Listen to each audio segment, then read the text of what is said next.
Bonjour à tous et toutes, je suis Géraldine Chalancon, directrice opérationnelle à Espacité, agence conseil spécialiste de l'habitat et de la ville. Bonjour Rémi. Bonjour. Rémi Abouzid, vous étiez chef de projet à Espacité lorsque vous avez obtenu votre poste en 2019 de maître de conférence en sciences politiques à l'université Sorbonne Paris-Nord. En 2021, vous êtes devenu responsable d'une année du cursus au sein de l'UT de Bobigny Carrière Sociale, dédié à la ville et au territoire durable. Votre parcours est relativement original, même s'il fait pleinement sens par rapport à vos fonctions actuelles, puisque vous avez d'abord commencé par faire des études d'assistant social. Mais une fois diplômé, vous avez choisi finalement de vous orienter vers la sociologie. Et donc là, vous avez obtenu un double master, à la fois recherche et professionnel, au sein de l'université de Versailles-Saint-Quentin-en-Yvelines. À la suite de ces masters, vous avez réalisé une thèse que vous avez soutenue en 2017 qui porte sur le relogement dans les copropriétés dégradées à partir d'un travail de terrain mené à Clichy-Montfermeil. Cette thèse va faire l'objet d'un ouvrage qui sera publié en 2023, mais d'ores et déjà, vous avez publié un article dédié à la question du relogement et cet article a obtenu le prix de l'article scientifique sur le logement qui est décerné chaque année par l'Union sociale pour l'habitat et la Caisse des dépôts. Et donc, vous avez obtenu ce prix en septembre 2022.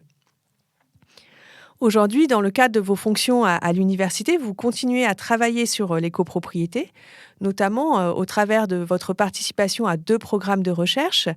Le premier s'inscrit dans le cadre du PUCA, donc c'est le programme Régénérer les copropriétés que nous avait présenté Eva Simon dans un précédent podcast. Donc dans ce cadre-là, vous travaillez sur le sujet des syndics bénévoles. Et le second programme de recherche est sous l'égide de l'USH. Et là, dans ce cadre-là, vous travaillez sur la vente HLM. Dans la suite des échanges que nous avions eus avec Eva Simon sur les copropriétés, nous allons aujourd'hui aborder la question des copropriétés dégradées, qui sont une préoccupation croissante des politiques publiques. L'incendie à Vaux-en-Velin en décembre 2022 a remis d'ailleurs cette question à l'agenda politique. Comme nous l'avions aussi abordé avec Eva Simon, l'intervention publique en copropriété dégradée est particulièrement complexe, notamment pour des raisons juridiques, financières, économiques, techniques. Mais avant tout, ces copropriétés, elles sont habitées par des hommes et par des femmes, et ce sont des histoires humaines. Et donc aujourd'hui, si nous avions évoqué précédemment le sujet du rôle de la copropriété dans la fabrique de la ville, nous allons aborder avec vous ces copropriétés au travers de leurs habitants et de leurs habitantes, avec votre regard de sociologue du logement. Donc pour commencer, pourquoi avez-vous choisi de travailler sur ce sujet des copropriétés ? Alors, au moment d'entamer ma recherche doctorale, j'ai pas choisi de travailler directement sur les copropriétés et sur les copropriétés dégradées. Quand j'étais en master et à la fin de mon master, je voulais faire une thèse, mais je voulais travailler sur la question du relogement. C'était vraiment l'angle qui m'intéressait, de comprendre comment le relogement d'habitants dans le cadre d'une opération publique pouvait impacter leur trajectoire. J'avais déjà fait, par le passé des mémoires, un peu sur cette thématique-là, puisqu'en master 1, par exemple, j'avais fait un mémoire sur le relogement des travailleurs migrants qui vivaient dans des hôtels meublés et qui étaient relogés dans le parc social.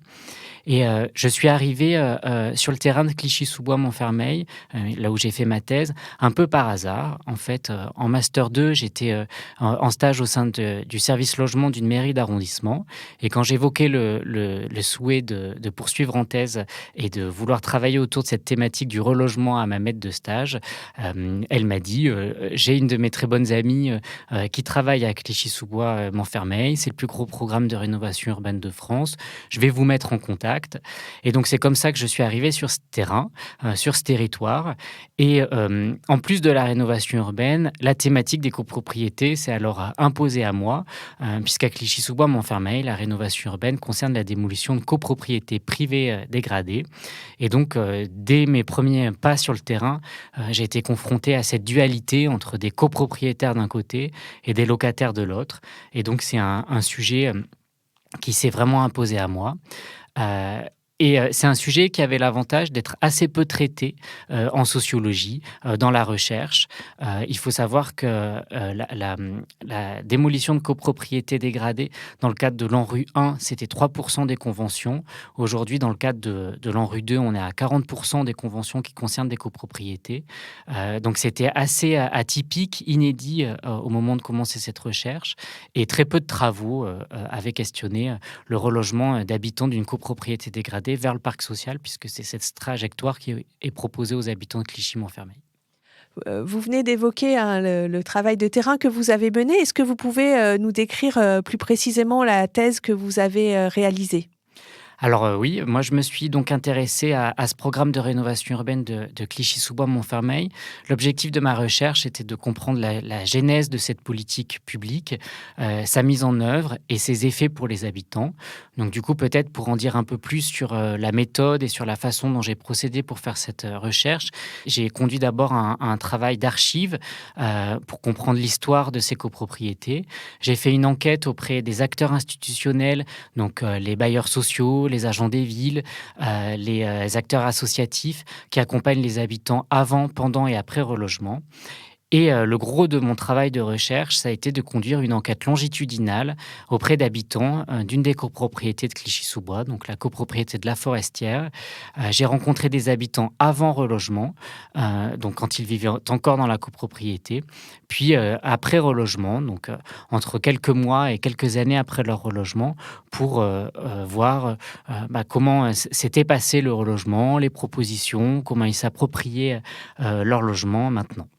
Une copropriété dégradée, est-ce que vous pouvez, nous la définir? Alors une copropriété dégradée, c'est un ensemble immobilier dans lequel la propriété est partagée et qui se caractérise par un état de dégradation du bâti important et par une importante des dettes aussi de charges. L'ANA définit les copropriétés dégradées comme des copropriétés dans lesquelles les dépenses sont supérieures aux recettes, par exemple. Oui, donc ça, c'est une approche, des questions économiques, hein, de la copropriété.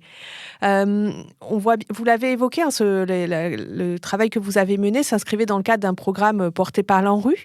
Et ces copropriétés étaient parmi les premières. Hein, donc, non seulement il y en avait peu dans l'ANRU 1, mais celles sur lesquelles vous avez travaillé étaient parmi les premières. Cette solution était un peu comme une dernière chance sur ces quartiers, après une diversité d'actions qui avaient pu être menées précédemment, mais qui n'avaient pas trouvé les solutions permettant de remédier aux difficultés. Et finalement, cette solution s'est mise en place. Est-ce que vous pouvez nous dire pourquoi on en est arrivé à ce programme avec des démolitions importantes dans le cadre du projet qui est donc le relogement dont vous allez parler dans votre thèse? Alors effectivement, avant la signature du programme de rénovation urbaine, il y a eu plusieurs mesures d'action publique qui ont été orientées vers ces copropriétés. On peut citer par exemple déjà une volonté de rachat des appartements par les bailleurs sociaux en vue de transformer ces copropriétés en logement social. Pour qu'il y ait un rachat, il faut qu'il y ait des individus qui acceptent de vendre leur logement. Et ça n'a pas été une mesure qui a porté ses fruits parce qu'en fait, ça a donné naissance à un parc de logement social en diffus à l'échelle de l'ensemble des bâtiments. Et donc, il était difficile d'avoir la propriété d'un seul logement. Il y a aussi eu, dès les années 90, le souhait de mettre en place plusieurs démolitions, les premières démolitions, des mesures d'accompagnement social auprès des habitants avec la mise en place des maîtrises d'œuvres urbaines et sociales dès le début des années 2000. Et puis, il y a eu des mesures spécifiques sur ces copropriétés qui ont été déployées, les plans de sauvegarde, les mises sous administration judiciaire. La rénovation urbaine intervient comme la politique de la dernière chance face à la suite de toutes ces mesures. C'est l'occasion de traiter une bonne fois pour toutes ces copropriétés en entraînant cette fois-ci leur démolition totale et le relogement des habitants.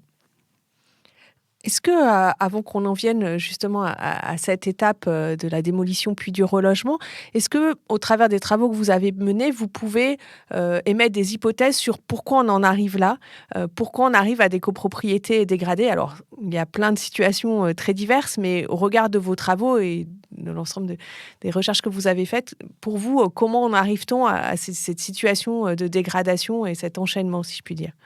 Alors pour comprendre pourquoi est-ce que les copropriétés deviennent dégradées, il faut d'abord commencer par revenir sur l'histoire de ces copropriétés, faire un travail sur sur leur histoire, comment elles ont été construites, comment elles ont été gérées.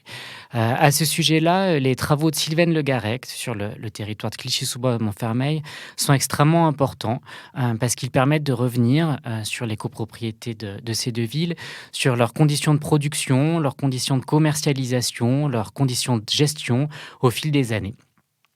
Et le travail de Sylvaine Le Garrec nous renseigne sur un élément important qu'il faut avoir en tête. C'est que si les copropriétés se dégradent, ce n'est pas parce qu'elles sont habitées par des populations modestes qui n'ont pas les moyens d'entretenir ces copropriétés. Ces populations modestes sont la conséquence de copropriétés qui sont déjà condamnées et qui sont déjà dans un processus de dégradation. Sylvaine Le Garrec montre dans ses travaux qu'à Clichy-sous-Bois-Montfermeil, les copropriétés ont été livrées dans un contexte de surchauffe, de surproduction. En fait, il y avait trop d'offres de logements par rapport à la demande, ce qui a conduit les promoteurs à devenir propriétaires bailleurs par défaut des logements invendus. Et dès le début, ceux-ci n'ont pas payé les charges. Et donc, du coup, les copropriétés ont fonctionné avec des dettes dès le départ.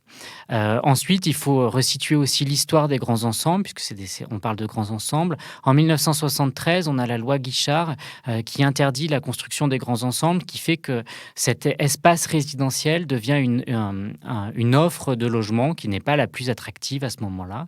Et donc, du coup, ce cumul de plusieurs facteurs fait que ce sont des espaces qui sont peu attractifs, déjà condamnés avec des dettes de charge. En plus, il y a des malfaçons de construction, des malfaçons juridiques, des problèmes de gestion qui se répètent. Sylvaine Le Garrec le montre très bien, que dans les copropriétés à Clichy-sous-Bois-Montfermeil, il y a un changement de syndic régulier, avec des comptes qui ne sont pas transmis, etc., une gestion un peu chaotique. Et finalement, l'arrivée et la concentration de populations issues des catégories très modestes, des catégories immigrées, c'est la conséquence de tout ça, d'un espace résidentiel en voie de dégradation, stigmatisé.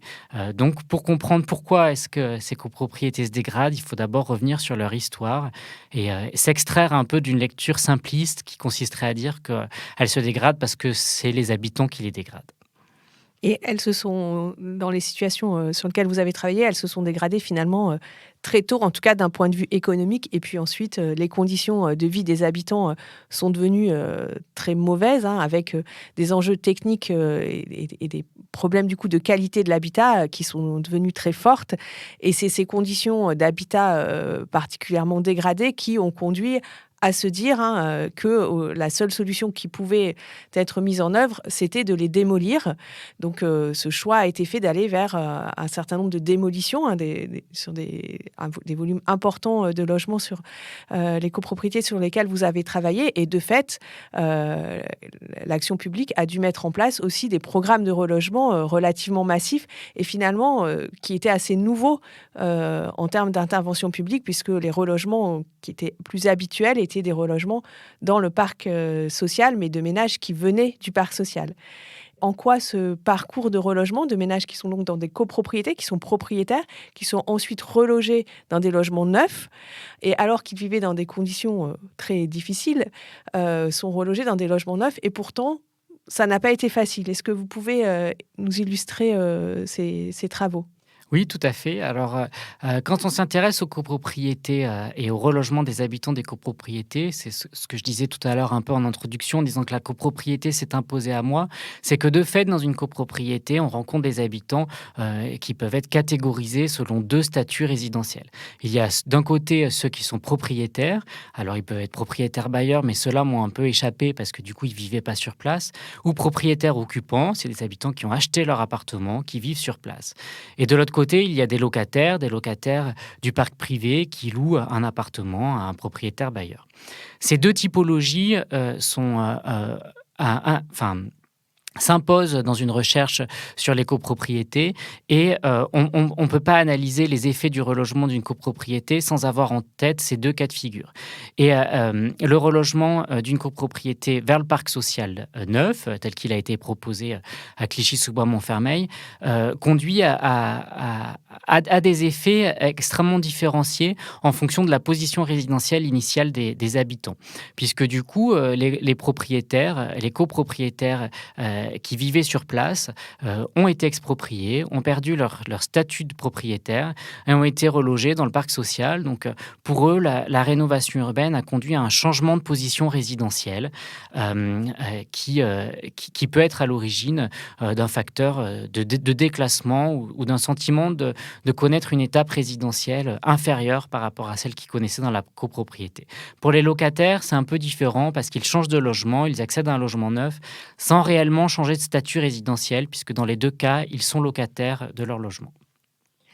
Et donc pour en revenir aux propriétaires, en quoi est-ce que, les travaux que vous avez pu mener et ce sentiment de déclassement que vous évoquez peut mettre en lumière finalement, les attributs de la propriété? En quoi pour une personne, enfin pour un ménage, il est important d'être propriétaire, en termes de statut social, notamment?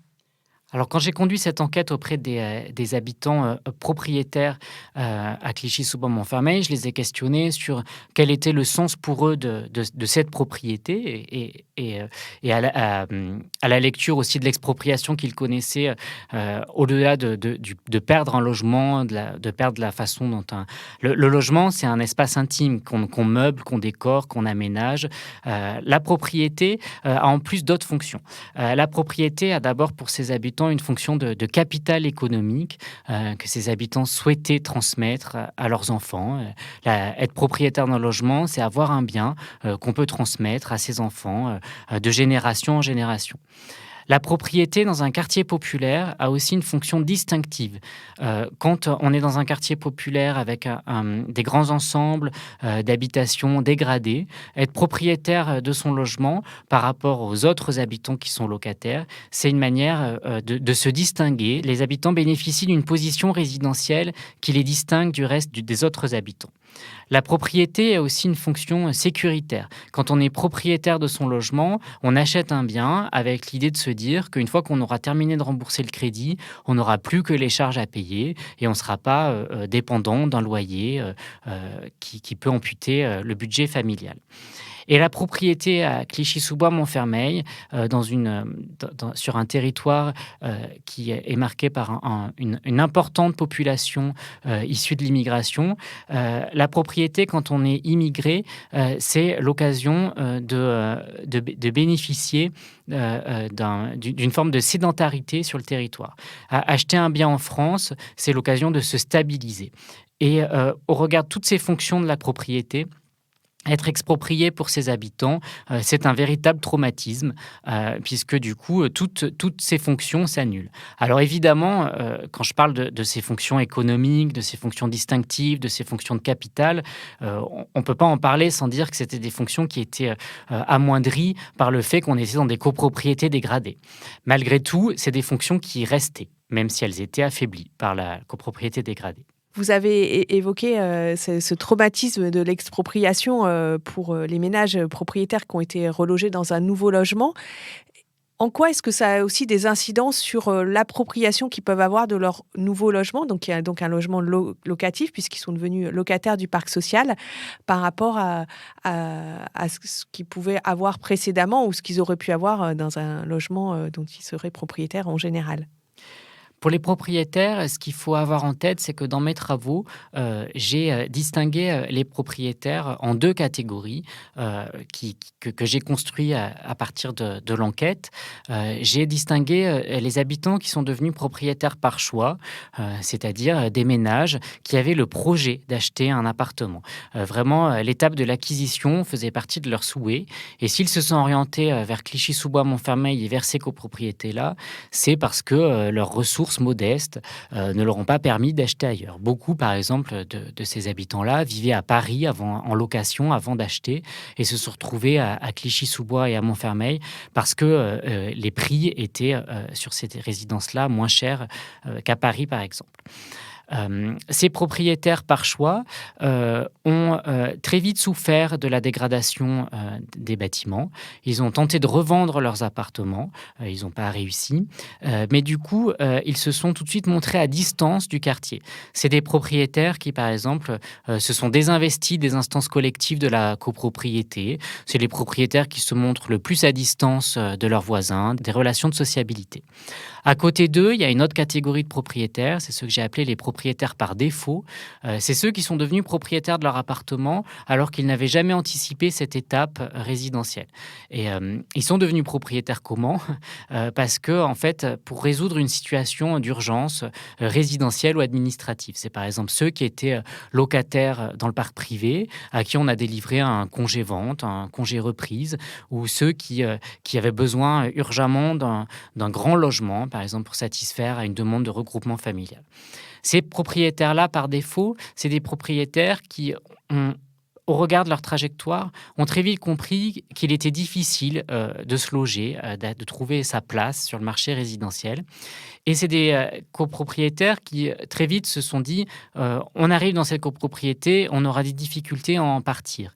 Et comme ils ont conscience de ces difficultés à en partir, ils surinvestissent les instances dans la copropriété. Par exemple, c'est ceux qui font partie du conseil syndical, c'est ceux qui réalisent à leurs frais des travaux de réparation, qui font le ménage des parties communes en même temps qu'ils nettoient leur appartement, etc.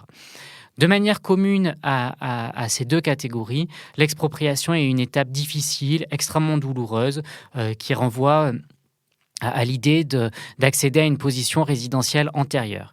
Maintenant, les propriétaires, par choix, sont déçus, mais ils reconnaissent accéder à un logement de meilleure qualité puisqu'ils sont relogés dans le parc neuf. Les propriétaires, par défaut, sont déçus et ne voient aucun avantage à la rénovation urbaine et au fait d'avoir accédé au parc social, même s'il est neuf. Et de manière commune, je voudrais juste insister là-dessus, c'est que l'expropriation et le relogement est difficile pour ces propriétaires. Et dans le cadre de mon enquête avant et après relogement, ça s'est observé de manière très symbolique dans les espaces habités. Moi, j'ai fait tous mes entretiens à domicile et j'ai pu voir les différences d'appropriation entre les logements avant-après. Quand ils étaient propriétaires, ces habitants avaient surinvesti leur appartement en termes de décoration. Ils avaient tombé des cloisons, refait des parquets, tous les murs étaient décorés, le mobilier était assorti, etc. Dans le parc social, j'ai fait des entretiens entre 1 an et à peu près 1 an après relogement. J'ai rencontré des propriétaires qui n'avaient pas défait leur carton, qui ne s'étaient pas approprié les lieux. Un ancien propriétaire m'a montré qu'il a accroché ses rideaux au scotch parce qu'il me disait je ne suis pas chez moi, je ne vais pas faire des trous dans les murs. Aujourd'hui, vous avez mené vos travaux il y a déjà quelques années et c'est vrai que cette question de ce qu'on appelle la réaccession, donc permettre à des ménages qui sont propriétaires dans une copropriété qui doit être démolie ou qui doit subir une intervention très lourde qui ne permet pas le maintien dans les lieux des ménages, est une question qui est prise en compte par l'action publique, hein, notamment l'établissement public foncier d'Île-de-France dans le cadre de nouveaux programmes qui s'appellent les ORCOD-IN, les opérations de requalification des copropriétés dégradées d'intérêt national, par exemple à Clichy ou à Grigny.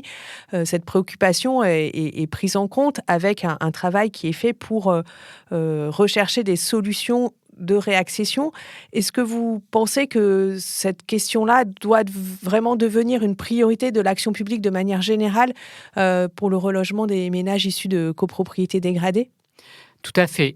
Cette question-là doit devenir une priorité parce qu'il ne faut pas oublier que la propriété d'habitation a une fonction sociale extrêmement forte. C'est un marqueur social au même titre que la position sociale est un marqueur social. Quand on est sociologue, on s'intéresse à l'individu socialement situé. Un individu socialement situé, c'est un individu situé par sa classe sociale, par son âge, par son sexe, par sa trajectoire migratoire, mais c'est aussi un individu qui est situé dans l'espace résidentiel par sa position résidentielle. Et c'est ce que cette enquête a montré, c'est que toute la difficulté d'être exproprié et la difficulté de perdre la propriété est liée directement à cet aspect de marqueur social. Quand on perd la propriété, on perd un signe distinctif, un signe qui marque sa position sociale. Et l'erreur qui a été faite sur ce programme de rénovation urbaine autour de la démolition de ces copropriétés-là, c'est que l'action publique, pour en avoir échangé avec les élus notamment sur ces deux communes, il y avait eu un consensus qui consistait à se dire que comme on allait reloger les habitants d'un immeuble dégradé vers un immeuble neuf, c'était forcément une plus-value. Sauf que derrière cette idée de plus-value, il y a eu l'occultation complète de la position résidentielle initiale et du fait que le relogement allait amener un changement de position chez ces habitants-là. Et si l'expérience du relogement est à ce point-là traumatisante pour les propriétaires, c'est parce que leur position résidentielle initiale, à mon sens, n'a pas été prise assez en compte. Et donc, du coup, pouvoir trouver des solutions pour leur permettre de rester propriétaires, ou en tout cas, moi, je pense qu'il faut vraiment individualiser les relogements. Là, tel que ça a été fait, les habitants ont eu des indemnités d'expropriation très faibles qui leur ont pas permis de réinvestir ailleurs, où ils ont maintenant, ils sont à un âge un peu avancé, hein, puisque beaucoup sont en fin de carrière professionnelle. C'est des habitants issus des catégories populaires, donc avec des trajectoires professionnelles qui parfois peuvent osciller entre périodes d'activité, périodes d'inactivité ou des revenus modestes. Et donc, ils ont essayé de racheter, ils n'ont pas pu réacheter dans le parc classique. Donc, peut-être qu'une individualisation des trajectoires et des relogements leur aurait permis de pouvoir redevenir propriétaire. Mais en tout cas, il faut avoir cette fonction distinctive de la propriété en tête. Donc nous évoquions cette question de la réaccession. Donc il y a le sujet effectivement économique que vous pointez, les difficultés que peuvent avoir ces ménages à réaccéder. Mais il y a aussi souvent l'inquiétude de se dire on ne va pas recréer des copropriétés dégradées et donc le parc locatif social est une solution plus sécurisante dans la durée. Est-ce qu'au regard des travaux que vous avez faits dans le cadre de votre thèse, mais aussi des autres travaux que vous faites aujourd'hui sur la copropriété, puisque ça continue d'être un sujet d'intérêt pour vous, est-ce que vous pensez que l'action publique aujourd'hui prend en compte cette dimension de prévention de la dégradation des copropriétés et que peut-on faire au regard de ce qui s'est passé dans un certain nombre de quartiers comme celui sur lequel vous avez travaillé pour mieux anticiper la dégradation des copropriétés et faire en sorte que les copropriétés soient bien gérées dans la durée? Alors, par rapport à la gestion des copropriétés, enfin, l'intervention publique sur les copropriétés, c'est vrai qu'il y a, la crainte, de créer des copropriétés dégradées. Je le vois, dans mes travaux aujourd'hui, de recherche sur la vente HLM. La crainte des bailleurs, des collectivités, des élus, c'est que les immeubles vendus dans le cadre de la vente HLM, deviennent ensuite des copropriétés dégradées.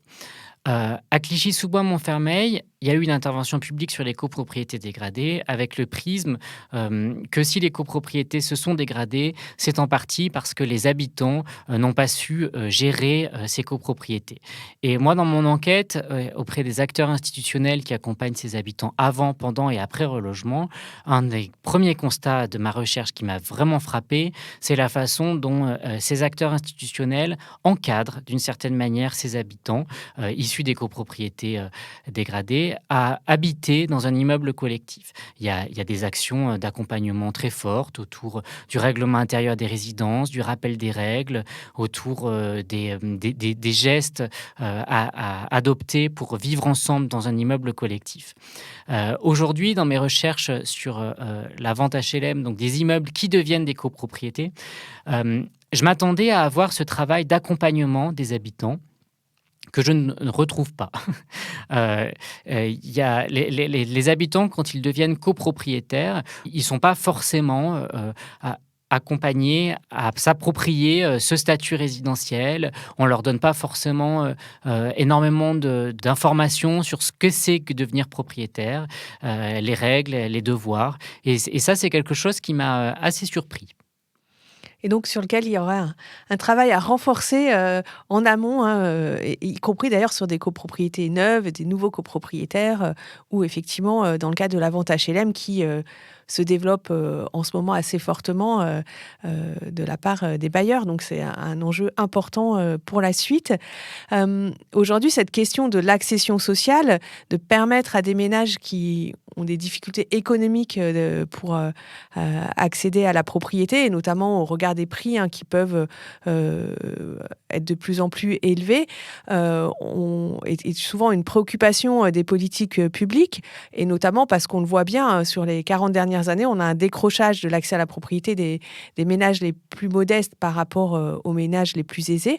Est-ce que vous pensez que des nouvelles formes d'accès à la propriété qui pourraient permettre d'avoir les attributs de la propriété que vous évoquez dans vos travaux seraient une solution qui pourrait justement permettre ces parcours ascendants pour les ménages, de contribuer à ce statut social que vous évoquez au travers de la propriété?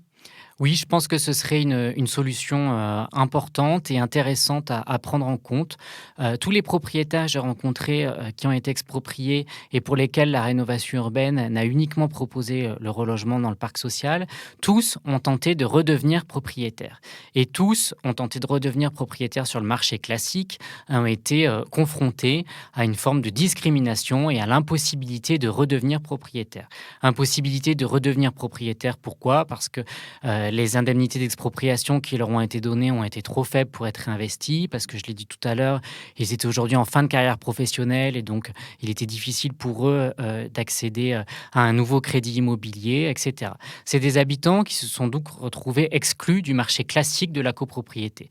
Et si on envisage ces formes d'accession sociale à la propriété comme un moyen de donner la possibilité aux catégories qui ne peuvent pas accéder à la propriété par le marché classique d'y accéder quand même, il faut l'envisager.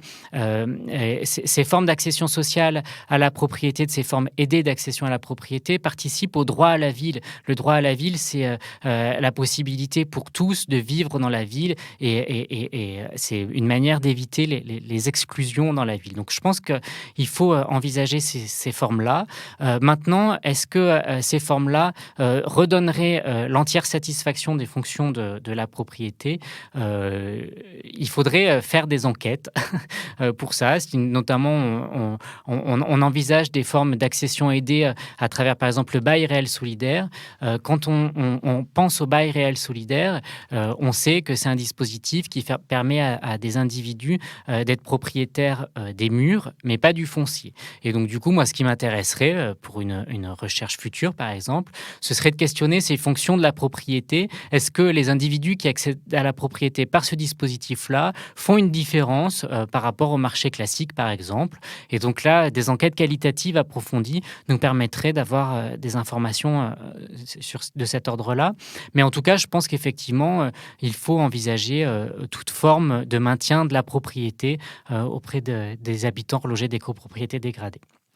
Vous avez plein de nouveaux sujets de recherche devant vous et donc ce sera très intéressant, par exemple, de voir effectivement dans quelques années ce que peut produire le bail réel solidaire et par exemple sur des enjeux tels que vous l'évoquiez, sur des enjeux de mixité sociale et de droit à la ville qui pourraient effectivement être très intéressants dans l'avenir. Et comme nous nous projetons sur l'avenir, si vous deviez faire le mur pour une nouvelle cause, quelle serait cette cause ? Donc c'est la traditionnelle question des podcasts d'Espacité que je vous propose pour finir, Rémi. Alors, pour répondre à cette question-là, je vais répondre avec mon œil de sociologue. Quand on fait de la recherche en sociologie, on est animé par la volonté de comprendre un phénomène social. Moi, mes travaux sont ancrés en sociologie de l'action publique et servent à comprendre, moi, ce qui m'anime, c'est de comprendre les effets d'une politique publique sur les trajectoires pour des habitants. Mais en même temps, quand on fait de la sociologie de l'action publique et de la sociologie des classes populaires, on donne la parole à des individus qui n'ont pas souvent la parole. Rencontrer ces copropriétaires issus des catégories populaires et immigrés à Clichy-sous-Bois, Montfermeil, qui ont été expropriés, c'est donner la parole, c'est mettre en lumière des trajectoires des habitants qui n'ont peut-être pas été associés ou écoutés suffisamment en amont des programmes.